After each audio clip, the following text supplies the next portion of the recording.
El resultado de la justicia es paz.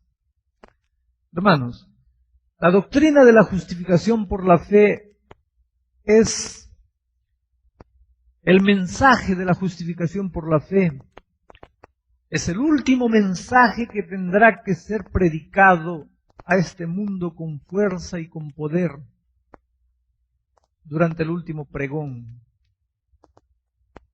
En estos días ansiamos por un reavivamiento y una reforma en la iglesia, pero ese reavivamiento y esa reforma nunca vendrán si el pueblo no entiende qué cosa es justificación por la fe. Ni siquiera de 1 entre 100 entienden lo que es el mensaje de la justificación por la fe. No lo vamos a llevar esto a la letra. Es una frase retórica. En realidad lo que está queriendo decir es que muchos no comprenden qué cosa es justificación por la fe. Y yo creo que muchos no comprenden, no está diciendo que no comprenden en el sentido teórico. Yo temo que de nuestra teoría a nuestra práctica hay una diferencia muy grande. Nosotros creemos en el mensaje de justificación por la fe, pero no vivimos el mensaje de justificación por la fe.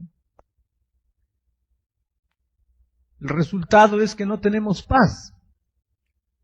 Decimos que hemos sido perdonados por Dios, que hemos sido justificados por Dios, pero vivimos luchando con un permanente sentimiento de que alguna cosa está equivocada en nuestra vida, con un permanente sentimiento de que siempre nos está faltando para alcanzar el blanco, de que siempre estamos fallando, con el sentimiento de que si Cristo viniese en este momento, tal vez yo no estaría preparado para ir con Él. Si alguien hace una pregunta diciendo así, si Cristo viniese en este momento, ¿cuántos estarían listos para ir con Él al cielo? En lugar de pensar en Jesús, pensamos inmediatamente en nuestros pecados. Y ahí nadie tiene coraje de levantar la mano, porque dicen que si yo levanto la mano van a pensar que yo soy un pretencioso. ¿Y dónde queda entonces el hecho de que tenemos paz si somos justificados por Él? Voy a analizar algunos conceptos esta mañana. Por ejemplo, el concepto de justicia. Dije algunas cosas en el mensaje del otro día. Justicia no es un atributo que se nos da, a pesar de que justicia es un atributo divino. Pero justicia no es una cosa que se nos presta, no es una cosa que se nos da. No es un vestido que se nos da para vestirlo. Muchas veces tal vez esa figura del manto de la justicia de Dios de alguna manera no es la ilustración apropiada para explicar lo que es justicia. Porque cuando pensamos que justicia es el manto de Dios que cubre nuestros pecados, pensamos en la justicia como un objeto que se da y se recoge, que se compra y se vende. Pero justicia, hermanos, es Cristo personalmente. Jeremías 23:6. Tú eres, oh Señor, nuestra justicia. Jehová, justicia nuestra. El Señor, justicia nuestra. Cristo es la justicia. Él es la perfección. Nosotros tendremos que ser justos para ir a vivir con Él eternamente. Pero tendremos que ser justos, no porque Él nos prestará alguna cosa, mas porque Él vendrá junto con su justicia. Entonces todos los que aspiramos a ser justificados, tenemos que aspirar al hecho de ir a Él, de integrarnos con Él, de amistarnos con Él, de aproximarnos con Él. Porque la justicia no viene separado de Dios. La justicia es Dios. La justicia es la persona de nuestro Señor Jesucristo. Y cuando decimos somos justificados, estamos diciendo que estamos allegándonos a Él. Estamos acercándonos y aproximándonos de Él. Cuando decimos somos justificados, es lo que San Pablo dice, no vivo yo más, mas Cristo vive en mí. Porque nuestra amistad fue tan grande que llegamos a unirnos en una sola persona. ¿Cómo es que Cristo entra en mí? A través de su Espíritu Santo. Él toma posesión completa de mi vida. Ahora Él es el que vive. Él me lleva. Él me hace hablar. Él me hace comer. Él me hace pensar. Él me hace sentir. Pero nuestra tragedia, hermanos, es que nosotros estamos queriendo conseguir la justicia separados de Dios. Estamos aquí luchando contra las cosas malas y le pedimos, dame tu justicia para que me ayude a vencer las tentaciones. Dame tu justicia para que me ayude a vencer las dificultades de la vida. Dame tu justicia para que me ayude a transformar mi carácter, a alargar mis vicios, a alargar mis pecados. Pero en lugar de pedirle a Dios, dame tu justicia para que me ayude a ser bueno, yo tengo que acercarme de la justicia que es Él. Yo tengo que ir a Él. Y cuando yo me una a Él, entonces yo soy justo porque Él está a mi lado, porque Él está conmigo, porque Él está en mí a través de su Espíritu Santo. Yo soy justificado en la medida en que yo me acerco a Él, no en la medida en que yo pido un manto, un objeto para esconderme o para protegerme aquí, sino en la medida en que yo voy a Él. Somos uno con Cristo. Teológicamente hemos aprendido que la justificación tiene 3 aspectos. La justificación propiamente dicha, o sea, el perdón de los pecados. La santificación, que es el proceso de victoria y transformación del carácter. Y la glorificación, que es la liberación final del pecado. Y hermanos, todo esto es gratuito porque todo eso está en Cristo. Miren, somos perdonados y yo les digo una cosa, les pregunto, ¿tenemos que hacer alguna cosa para ser perdonados? ¿Tenemos que pagar algo para ser perdonados? ¿Tenemos que esforzarnos para ser perdonados? ¿Tenemos que hacer alguna cosa para ser perdonados? Para ser perdonados todo lo que queremos es querer ser perdonados. Suplicar el perdón. Y Cristo nos perdona sin que nosotros hagamos nada con nuestras propias manos. Sin que nosotros nos esforcemos, Él nos perdona. La grande dificultad nuestra está en el segundo aspecto de la justificación, la santificación. La transformación del carácter, lo que llamamos la preparación para el cielo. Aquí es donde pensamos que el hombre debe hacer un poco y Dios debe hacer el resto. Yo hago mi parte y Dios hace su parte. Si yo no hago mi parte, Dios no hace su parte. Pero hermanos, la justificación en los 3 aspectos teológicos de ella es completamente gratuita. Yo no hago nada para ser perdonado, solo querer. También no hago nada para ser transformado y vencer mis pecados, solo querer y aceptar lo que Cristo hizo por mí. Y también no hago nada para ser glorificado. Todo es trabajo de Dios. Todo lo que tengo que hacer es aceptar. Pero cuando digo todo lo que tengo que hacer es aceptar, estoy hablando de la opción de escoger. Y cuando estoy hablando de la opción de escoger, estoy hablando del hecho de ir a Él. Hemos sido atribulados muchos, pero por el pensamiento de que alguna parte tiene que hacer el hombre. Y la noche anterior yo ya expliqué cuál es la parte del hombre. En el proceso de la santificación especialmente, Dios nunca nos dio el trabajo de vencer nuestros defectos, de derrotar nuestras tentaciones, de vencer al diablo. En el trabajo de la santificación, Dios nos dio la opción de escoger, pero esa opción de escoger ir a Él requiere trabajo, requiere esfuerzo. Ese ir a Él solo se puede hacer a través de la oración, a través del estudio de la palabra de Dios y a través de contar a otros lo que Cristo hizo por mí. La oración y del estudio de la Biblia nada más es que comunicarnos con el Padre, relacionarnos con Él, aproximarnos de Él, y cuando vamos a Él, Él nos da su perdón, Él nos da la victoria definitiva sobre el pecado, y Él nos dará finalmente, cuando vuelva por segunda vez, la liberación completa de la naturaleza pecaminosa que duerme dentro de nosotros. Es simple, hermanos. Es simple. Comenzaremos por el arrepentimiento, hablando alguna cosa sobre el arrepentimiento.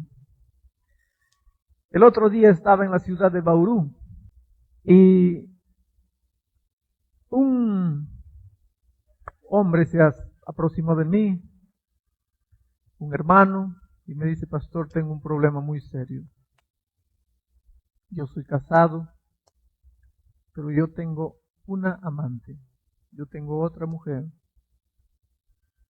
Pastor, durante esta semana yo siento que Dios está bendiciendo grandemente este campamento, Dios está haciendo transformaciones en la vida de muchos jóvenes. He visto mi hijo adolescente ha venido y me ha dicho: papá, mi vida, mi concepto de cristianismo está mudando. Yo no pensé que cristianismo era una cosa tan emocionante, tan bonita. Pastor, estoy viniendo a decirle una cosa que tal vez lo va a horrorizar. ¿Qué cosa?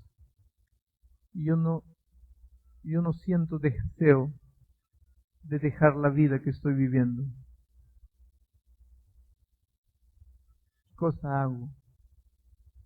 Yo amo a mi esposa, amo a mis hijos y amo a mi familia, pero yo tengo una amante. Pastor, hoy día es jueves. Este campamento termina el sábado. El domingo a la 1 de la tarde yo tengo una cita marcada con esa mujer. Y yo estoy siendo sincero, pastor. Yo no quiero dejar de ir a esa cita. Yo quiero ir. Ahora yo le escuché decir esta semana: tienes que venir a Cristo como estás. Tienes que venir a Cristo como estás. Cristo me va a aceptar así, queriendo encontrarme el lunes a la 1 de la tarde con esa mujer. Cristo me va a aceptar de esa manera. ¿Qué debería haberle dicho yo? No. Primero tienes que renunciar al deseo de encontrarte con esa mujer. O debería haberle dicho que vaya así como está, pensando y queriendo encontrarse con esa mujer, que vaya a Cristo de esa manera. Le hubiera dicho: mira, por lo menos dile a Cristo que tú quieres dejar de ver a esa mujer. El arrepentimiento, hermanos. Estoy hablando de esto porque alguien me hizo una pregunta esta semana. Pastor, estoy viendo que la semana de oración está acabando y yo no siento el menor deseo de cambiar. Te cuento esto porque allá en Bauru también un hombre estaba llegando al final de la semana y no sentía el menor deseo de cambiar. Pero yo pregunté a esa persona ayer: y para venir a Cristo tú tienes que sentir el deseo de cambiar. Si tú solito vas a sentir el deseo de cambiar, ¿para qué necesitas de Cristo?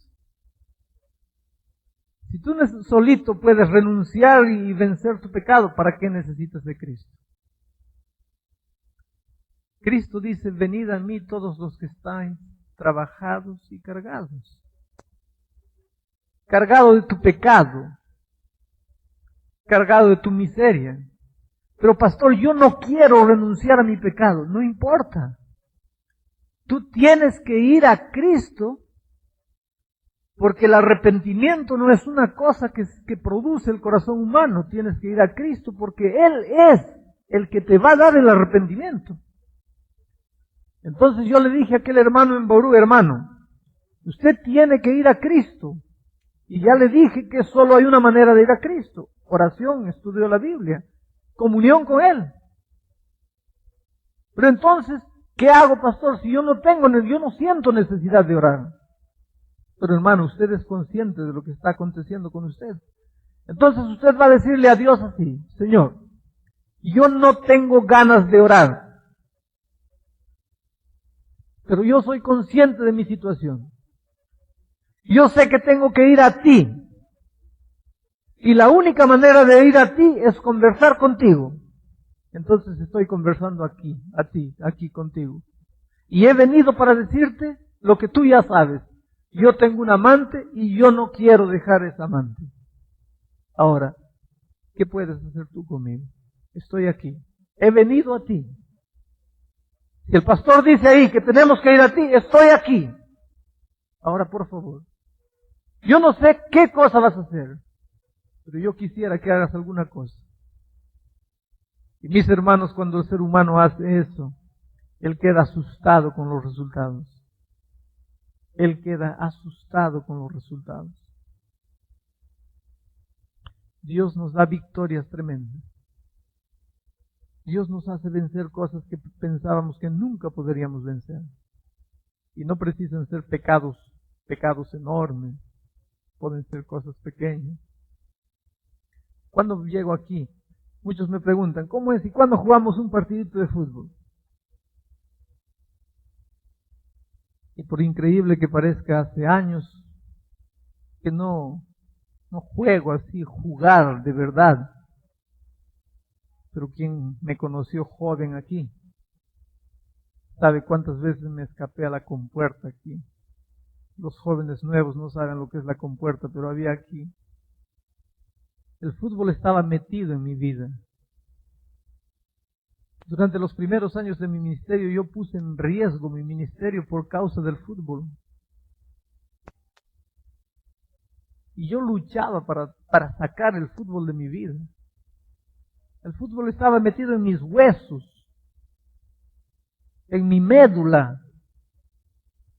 Yo no quería, yo sabía que estaba errado, no debería amar tanto el fútbol como amaba. Y Dios sabe cómo yo luché. Y cuanto más luchaba, más el fútbol estaba metido en mi vida. Hasta que descubrí el secreto. Y fui a Jesús. Mi hijo, cuando me escucha decir eso, viene y me dice, papá, no es porque estás viejo. No sé, pero yo conozco gente que está vieja y continúa amando el fútbol como amaba cuando era joven. Yo lo digo por experiencia propia. Yo fui a Jesús y de repente siento que una pelota no tiene más atracción para mí, la atracción que tenía cuando era chiquito, cuando era joven. Y hoy día pienso, pero ¿qué poder había en la pelota? Yo no sé. Desapareció. Hermanos, nuestra tragedia es que nosotros a veces aceptamos la justicia de Cristo, lo que Cristo hace por nosotros en la teoría, pero en la práctica continuamos luchando para vencer. Continuamos luchando para triunfar sobre el pecado. Continuamos luchando para sacar las cosas equivocadas de nuestra vida. En resumen, les digo apenas una cosa. Miren, todo aquel que no pasa cada día minutos de devoción con Jesús, escuchen lo que estoy diciendo porque aquí está el resumen de todo. Toda aquella persona que no pasa minutos de devoción con Cristo al comienzo del día y después eso lo acompaña a lo largo del día, todo aquel que no tiene minutos de devoción, de comunión con Dios, es un legalista. Él puede conocer la teoría de la justificación por la fe. Él puede dominar de memoria los versículos. Pero toda persona que no pasa minutos de comunión con Cristo es un legalista. Su teoría puede estar correcta, pero su práctica está completamente equivocada. Justificación por la fe nada más es que pasar minutos de comunión con Dios. Entonces yo me aproximo de Él, lo conozco, y porque lo conozco confío. Y cuando Él me dice que Él hace todo por mí, yo confío porque lo conozco y me escondo en sus brazos. Y automáticamente mi vida comenzará a mostrar los frutos de la fe. Es el tema de mañana, en la mañana, los frutos de la fe. Se verán abundantes y maravillosos. No porque yo vivo luchando para cumplir eso, para cultivar eso. Fruto es una de las cosas más espontáneas de la vida. El fruto aparece. Todo lo que la rama tiene que hacer es estar ligada al tronco, que es la fuente de la vida. Y el tronco es Cristo. Queridos jóvenes, que Dios nos ayude esta mañana. Cristo vino a este mundo y sufrió. Él venció. Él luchó. Él quiere vencer en nuestro corazón.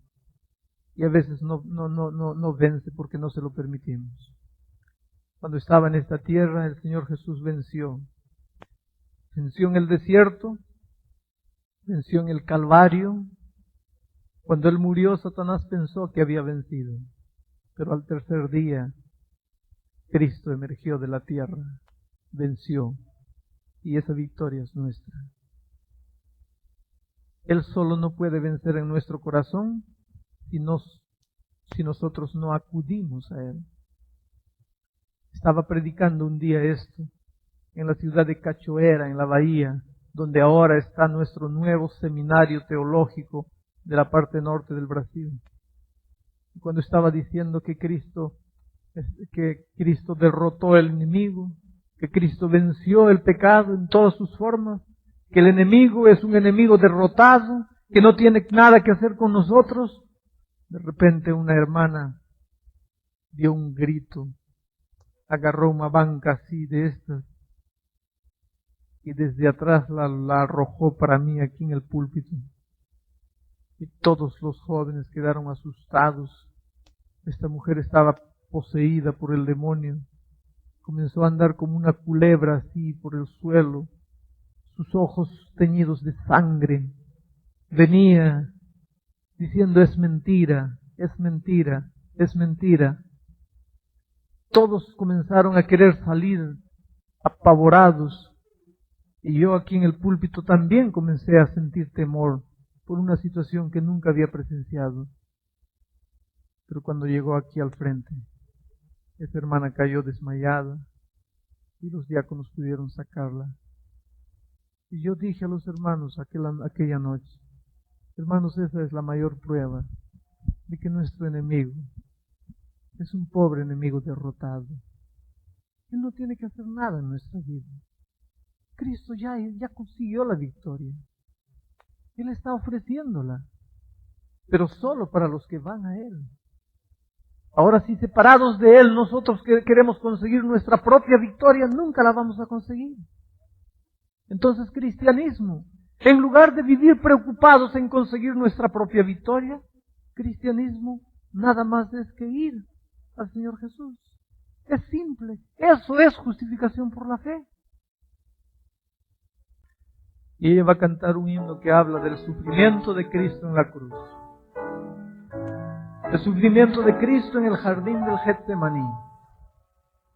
En cuanto ella canta, yo invito a la iglesia a pensar en aquel día en que Cristo sufrió todo para entregarnos la victoria y darnos la felicidad completa.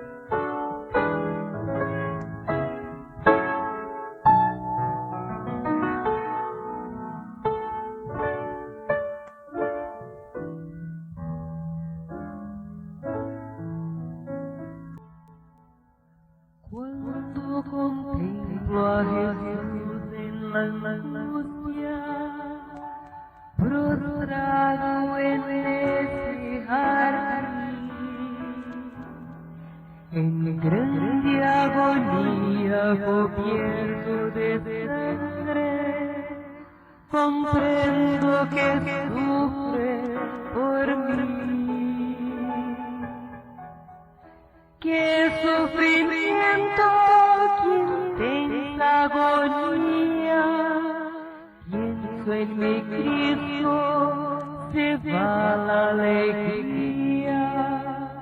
Yo no merezco ese inmenso favor. Cuán grande es su gracia y su amor. Mientras los hombres descansan tranquilos, orando muy soledad,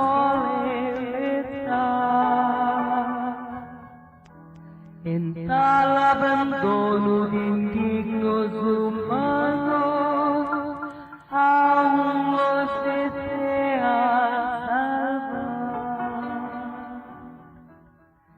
qué sufrimiento, qué intensa agonía, pienso en mi Cristo, se va la alegría. Yo no merezco este inmenso favor, cuán grande es su gracia y su amor.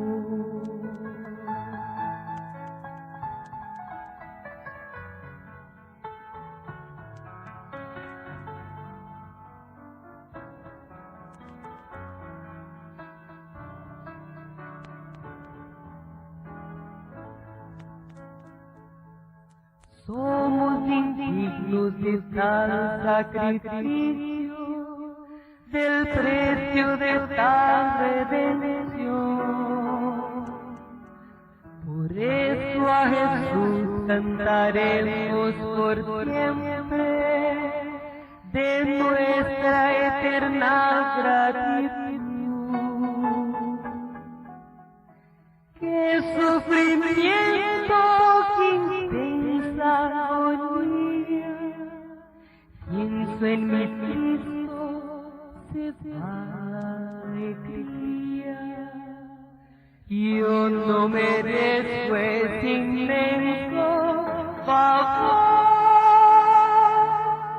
cuán grande es su gracia